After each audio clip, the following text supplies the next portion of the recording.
Salut à tous, après de longs mois d'attente, Waven est enfin de retour pour notre plus grand plaisir. L'équipe d'Ankama n'a pas chômé, il y a beaucoup de nouveaux contenus pour cette alpha 10.0, du coup on ne perd pas plus de temps et on regarde ça tout de suite. On commence par le commencement. Pour nous accueillir sur le jeu, on retrouve un tout nouveau tutoriel, plus simple et plus court, qui nous plonge directement dans le vif du sujet en nous apprenant les mécaniques principales du jeu, se déplacer, attaquer, lancer des sorts, utiliser des compagnons, etc. Une fois le tutoriel terminé, on est plongé dans le grand bain, c'est parti pour l'exploration.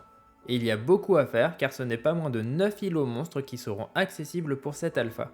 Il y a également la nation de Bonta de disponible, mais pas au début car il faut la débloquer avec des points de quête, les fameux PQ. Et ce n'est pas tout, l'île du Coliseum a été légèrement modifiée, elle regroupe maintenant sur son sol tout ce qui est lié à la compétition. Il y aura donc le PVP 1v1, mais aussi les arènes asynchrones qui pour le coup font peau neuve. Exit les chouchous et les mignons qui rendaient le système compliqué. La nouvelle version consiste à créer un deck d'un personnage qui peut être le même que le vôtre par exemple. Il sera accompagné d'un mignon, oui encore mais un seul ce coup-ci, ainsi que d'un pouvoir d'île, une sorte de passif qui modifiera le déroulement du combat. Le système de quêtes quotidiennes a été revu en profondeur. Ce sont désormais 5 quêtes qui seront disponibles chaque jour aléatoirement parmi plus de 200 quêtes. Les quêtes auront toute une trame narrative différente et nous emmèneront dans des lieux variés avec des PNJ spécifiques et des combats exclusifs avec des monstres et ou des mécaniques propres à ces quêtes. Vu qu'elles seront aléatoires, chaque joueur aura des quêtes différentes, mais bonne nouvelle, vous pourrez les partager et donc les faire à plusieurs. Vu qu'on parle de coop, le mode 2 et 3 joueurs a été modifié.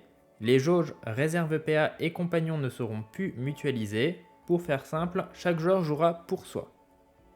Il y aura aussi une nouveauté au niveau des challenges. Il y aura un challenge par joueur, donc 2 si vous jouez à 2 et 3 si vous jouez à 3.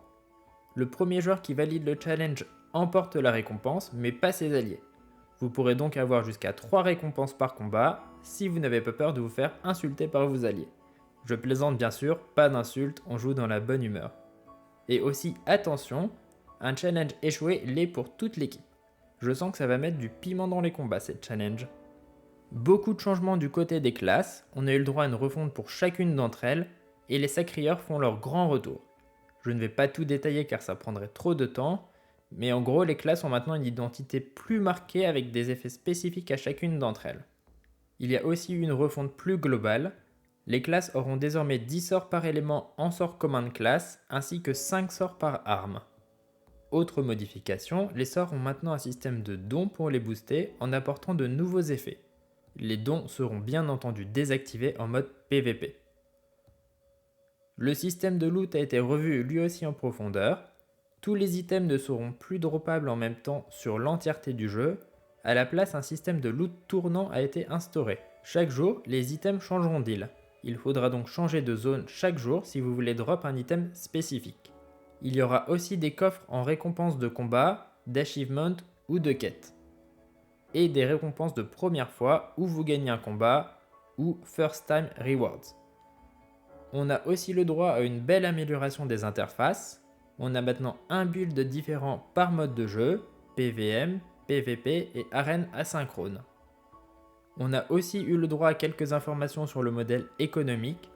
Waven sera un free-to-play avec une économie principalement basée sur les cosmétiques, mais on aura également un Gold Pass, ou un Battle Pass, appelez ça comme vous voulez, qui permettra de débloquer des récompenses quotidiennes.